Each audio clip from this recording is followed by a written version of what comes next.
Plastisitas otak. Otak adalah suatu organ yang sangat mudah beradaptasi.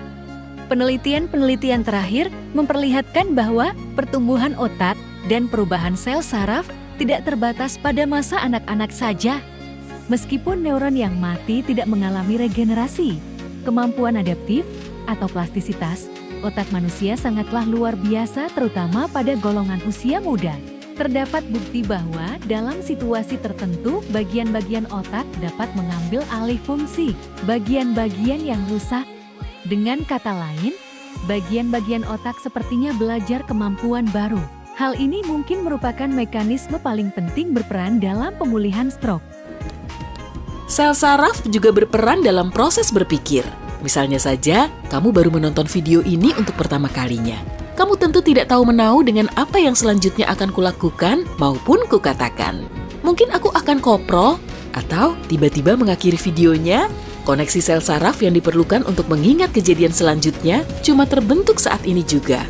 Sehingga kamu masih saja mau menonton. Iya, karena kamu ingin tahu.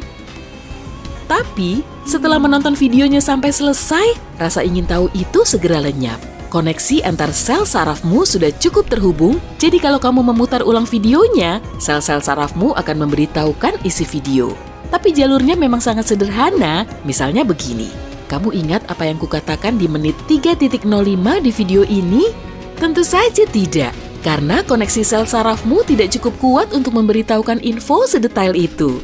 Tapi, semakin sering kamu menonton, akan semakin banyak serta kuat koneksinya. Bahkan, kalau berusaha berkali-kali, kamu akan bisa mengingat setiap kata pada naskahnya.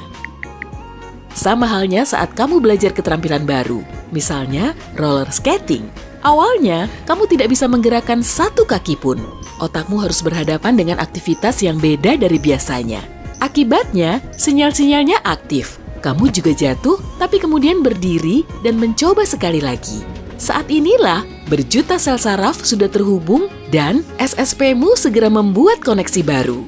Kamu jatuh lagi, dan sekali lagi. Tapi, setiap kali bangkit dan mencoba lagi, otakmu semakin beradaptasi. Akhirnya, pada upayamu yang ke-5, ke-10, atau ke-50, kamu bisa bergerak maju. Otak menangkap momen saat kamu tidak jatuh lagi, kemudian memperkuat koneksi sel saraf agar kamu tidak mengulangi kesalahan yang sama. Dengan latihan keras dan koneksi SSP-mu, kamu bisa bermain skating seperti seorang pro. Sambil keheranan, kok sebelumnya geraknya sangat kaku ya?